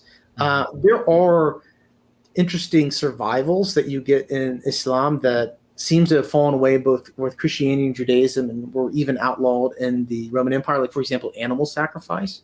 Animal sacrifice is just it's not allowed, right? But it survives in Islam. Animal sacrifice does. And so that does seem to be an example of the ways in which early Islamic cult draws from something that's not Jewish, not Christian, not from the late antique era. But we don't really have a lot of examples of Arabian polytheism. So there are, I know it's kind of an old cliche to say like, oh, there's no archaeology done in Saudi Arabia or things like that. That's no longer true. That used to be the case, but that's really not true. There's a lot of archaeology that's being done in Saudi Arabia right now, and we're not finding a lot of idolatry and polytheism and things like that. Now, what we're not doing is we're not doing archaeology in Mecca and things like that. There's practical reasons for that because the Hajj is there for every year, and there's millions of people, and still already people like get killed and trampled and stuff because it's just like just a massive amount of human beings who move through that space. But there is archaeological work being done. There's epigraphic surveys being done. So far, I mean, we're not finding a lot of evidence for that vision of Arabia, of a polytheistic Arabia that we find in so the stories that are told about the Arabian Peninsula by the later Arabic historiographical tradition. And that's one of our biggest mysteries right now is why is there such a disjuncture between the stories about the Arabian Peninsula that we get in the early Arabic histories and what we're actually finding on the ground? It's just totally radically different. This is amazing. What are your thoughts about the Petra theory? I think it's totally nonsense. I think it's absolutely garbage. Okay. So Petra was pretty well integrated into the world of late antiquity into a Christian world had like bishoprics in the sea and things like this. Like we have papyri from Petra and stuff like that. There's a lot of archaeological work that is done on the Nabatean kingdom and things. There's to me, it's just totally without basis. Total bunk. Very seriously, yeah. Okay. Yeah, and I ask an expert. This is what I love to do. What are your thoughts? And I'm going to butcher this name. I'm trying my best here. I'm learning. It's going to take me some time to really get this up. Your thoughts on Dhul, Qarnayn, Alexander, if that makes sense? Dhul, Qarnayn, yeah. So this one thing that's really fascinating about what happens to Alex. So Alexander the Great and the stories about him become very important for imperial ideology in the period leading up to the rise of Islam. And his story, his life stories about him are kind of reimagined by Christians and Jews in all sorts of interesting ways. It becomes very important for apocalyptic stories. So a lot of your listeners have probably heard of Gog and Magog, and they're going to play this major role at the end of time and all this other stuff. So a very popular Christian legend is that the reason that Gog and Magog haven't come yet is when Alexander did his world conquest, he went to kind of the edge of the earth, and he built an iron gate to keep them out. And it's only when that iron gate fails that Gog and Magog will come through and wreak havoc and stuff like that. Another thing that's really interesting about Alexander the Great is he seemed to be kind of the progenitor of the Roman Empire in many ways. There's an interesting passage in the book of Psalms that says that Cush will reach out its hands to God. Cush is Ethiopia. So Alexander was seen as having an Ethiopian mother. And so through his mother's side, Cush reaching out to God is kind of the psalmic prophecy, both of the Christianization of the Roman Empire, but also the idea that the Roman Empire will last until the end of time, and eventually this last Roman emperor will take off his crown and hand it to Jesus and say, "You take it, take the show out from here." And that's how the Roman Empire will end. Okay, so with all that being said, many different stories about Alexander the Great. He's kind of like, I don't know, like an Iron Man of the age or something. It's this major kind of hero. And eventually we see someone asking the prophet in the Quran about who this guy named Dhul Qarnayn is. Dhul Qarnayn in Arabic means the guy with two horns. There's many ways of reading that and understanding what that means. But what seems to be clear when you read the account of who this Dhul Qarnayn figure is in the Quran, he's basically recapitulating and doing the same things that Alexander does in the Christian stories about him. And so it's very early on, most of the early Muslim scholars that read that text, they identified Alexander the Great with Dhul Qarnayn from the Quran. So the Seleucid calendar is like one of the major calendars. It's called it's either called the era of the Seleucids because of this of the Seleucid Empire that kind of broke off from Alexander's conquest. But they call it the era of Alexander in Arabic, or they call it the era of Dhul Qarnayn. So it's the identification is very early on in the Islamic tradition, and you have a very strong interest in the stories of Alexander and things attributed to Alexander. One of the first things ever translated into Arabic, for example, are these letters that are attributed to Aristotle and Alexander, where they're writing letters to one another. They're not authentic, by the way. But yeah, it's very clear that he's Alexander, but this plays into the apocalypticism, right? Yeah. Alexander is a figure that is seen as a world conqueror and a figure of major providential importance, and the stories about him usually kind of indicate something about apocalyptic beliefs. Couple more and then I'll let you go. This has been fantastic. I can't tell you how much I've learned already, and I want to read your other works as well, and I'd love to do an interview on those to promote those and let other people know about them, because I can already tell you you're like an encyclopedia when it comes to this material. One of the interesting points, so we talked about Alexander the Great. There's this idea, and I don't know where it is, I've heard it, that men go to sleep for hundreds of years in a cave, and this is from an early Christian lore where they go to sleep. Is that in the Quran? Yeah, so it's in the same chapter of the Quran that Alexander the Great appears in. They're called the sleepers of Ephesus. And so it's basically a Rip Van Winkle story where they go to sleep during an era of Christian persecution, and then one of the guys wakes up and he's like, "Oh my God, everybody's Christian now," and things like that. It's a really great story. Is it that? But now everyone's Muslim.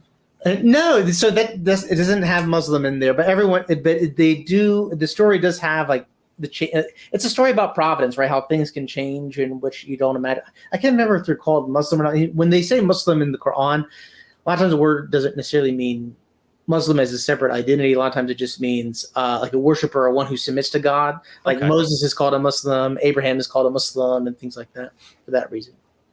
But it takes that story, and the story is really fascinating because, as far as we know, it probably first appears in Syriac, the century before, and we have it attested in so many different languages before the rise of Islam. It travels all the way to Europe.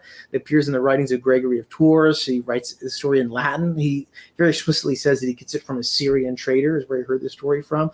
We even have it in Bactrian. Bactrian is way east in Central Asia, and so Christians are out there too, and they're telling the story in Bactrian. And of course, eventually it gets its most famous and enduring version in the Quran, right?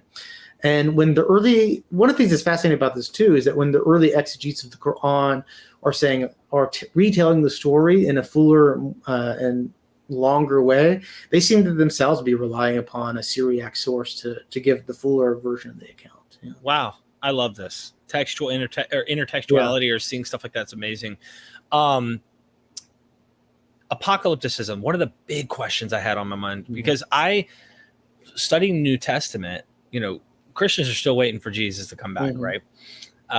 This is like common sense. Everyone knows that. You see it on every billboard in the South where I live. You see Jesus come back soon. Call this number. You can know when he comes, and you're like, oh, okay.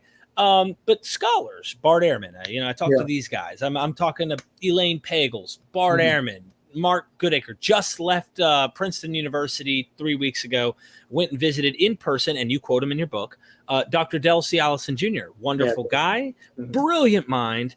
I've got 18 videos I'm still trying to edit to plug his content, which tells me I know what kind of caliber of scholars you're talking to, which is amazing.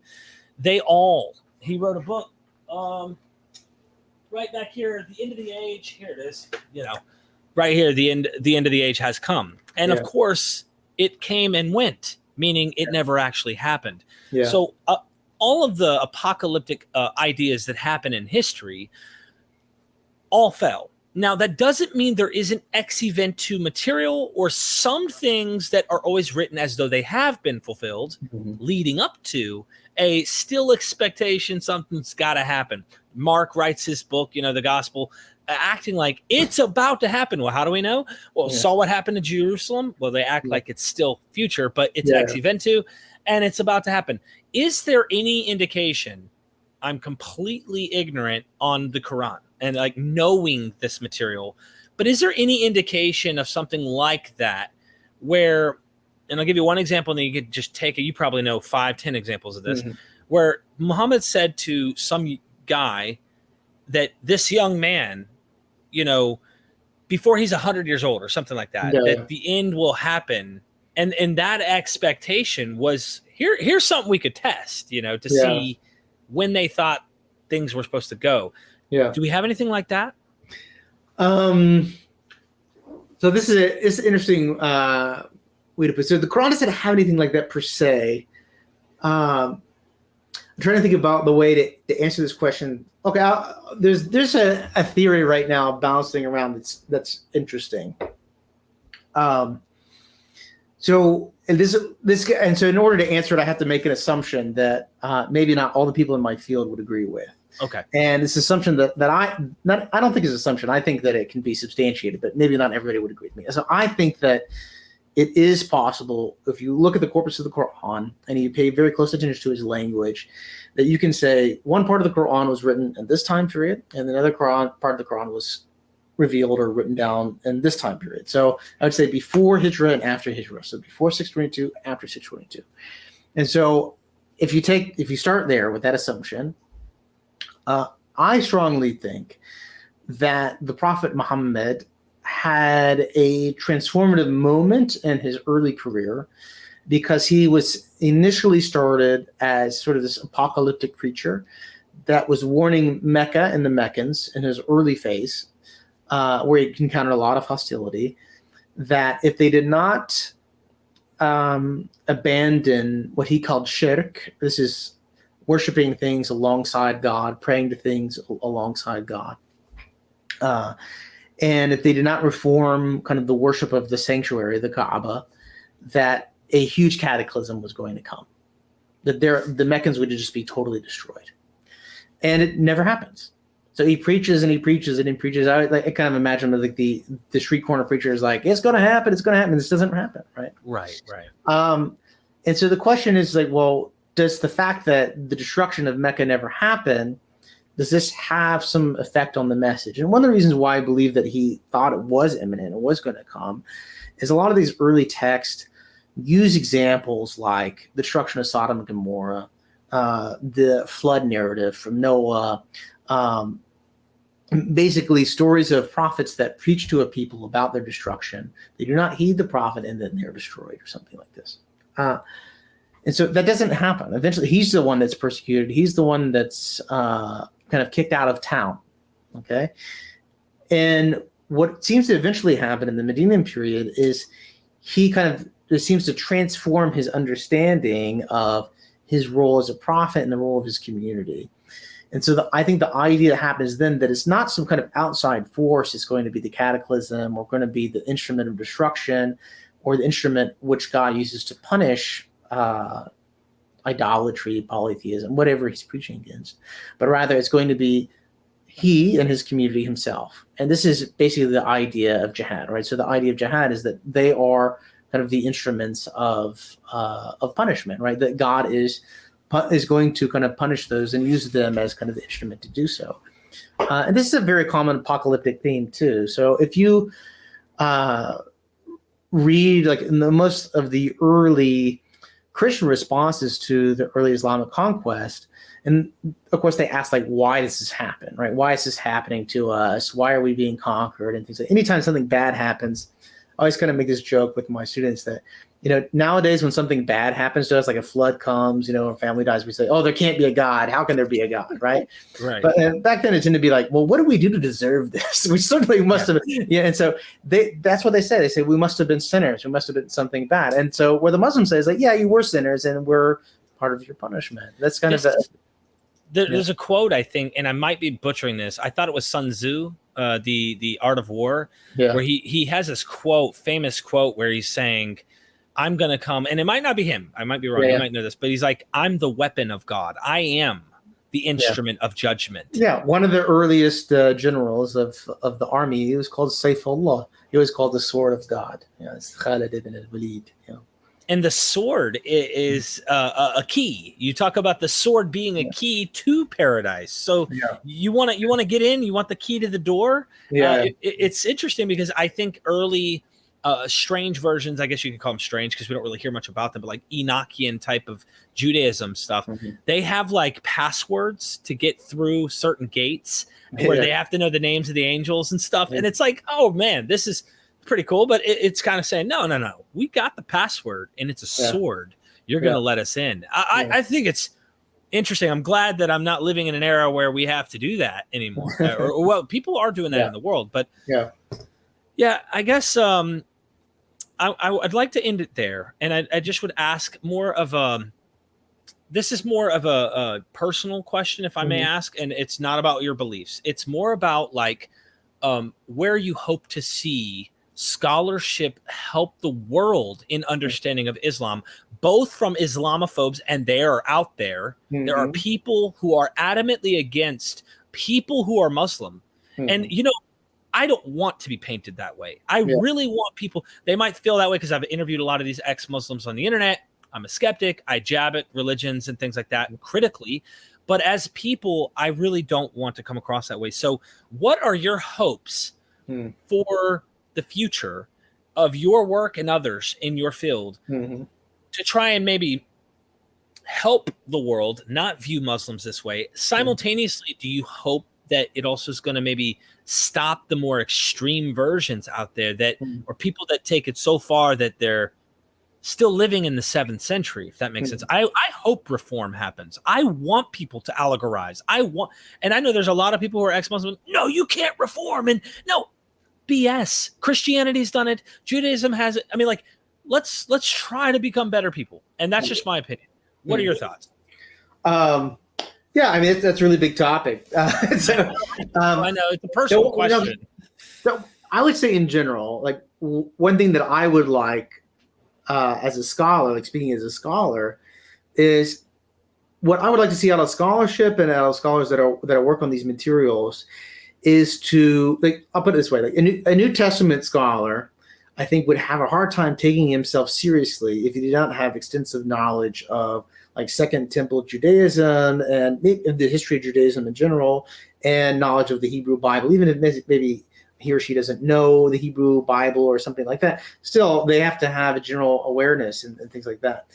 To me, what I would like to see out of scholarship in general is I would like to see people understand that Islam and the rise of kind of early Muslim communities and the transformations that happened to the Mediterranean, North Africa, and things that is a result of those events, that is all part of the history of our society. It's not a history of their society.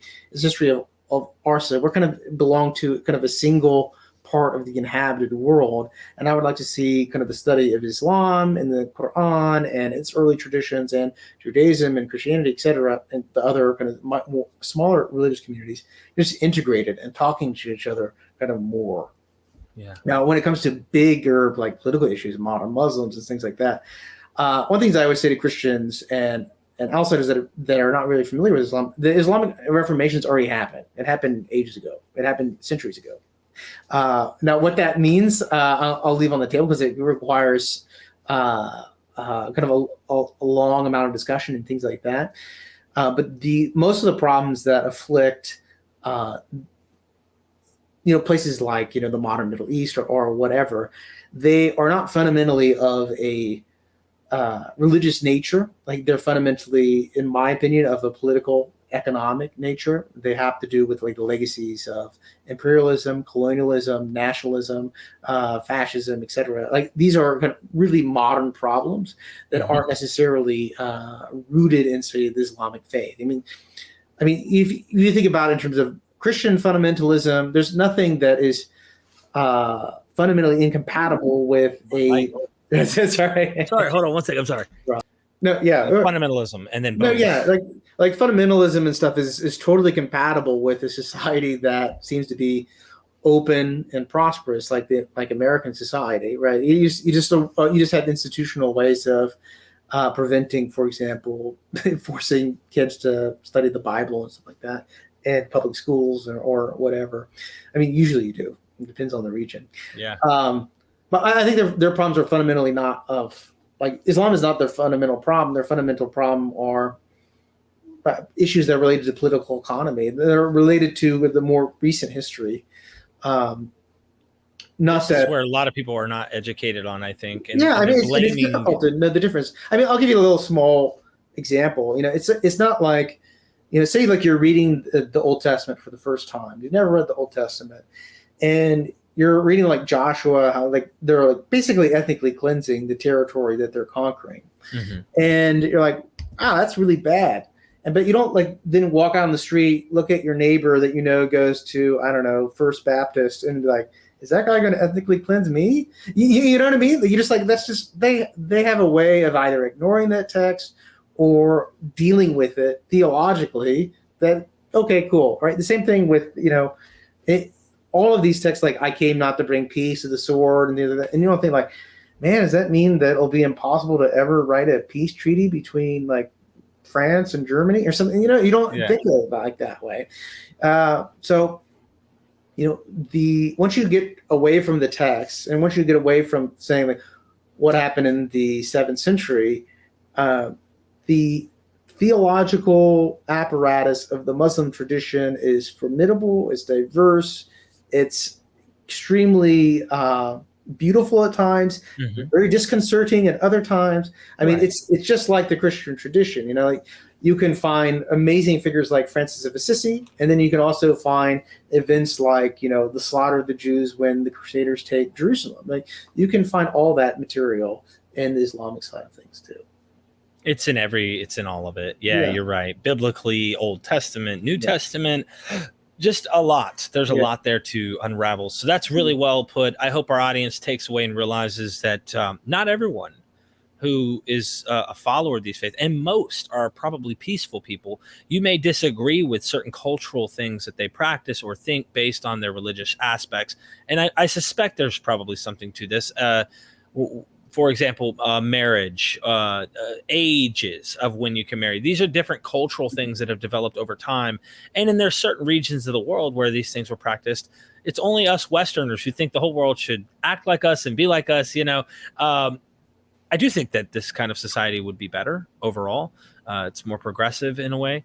But this is opinions that come from me. And a lot of people are polemicizing online, and they're spending all the time talking about, he married Aisha and Aisha was this. We didn't even get into the whole accusations thing that you talk about in your text, in your book, about these accusations and why. Is it the Sunni and the Shiite? There's a conflict over Aisha, I think, that, Yeah, they have different like positive versus negative views on her. I mean, her early marriage is pretty well attested, unfortunately. Yeah. But yeah, and it just gets into rabbit trails. Yeah. I don't want to take you there because honestly, we've gone almost 2 hours. And to be honest, I want to have you come back. I don't want you to go, when I go and interview with MythVision, we're going to be gone for a long, long time. Yeah. You're an encyclopedia, though. I really hope that everybody will go and please check out his book. Let me pop this thing up here for everybody to see. I love this book. I must admit, what chapter was it that I really had a hard time with?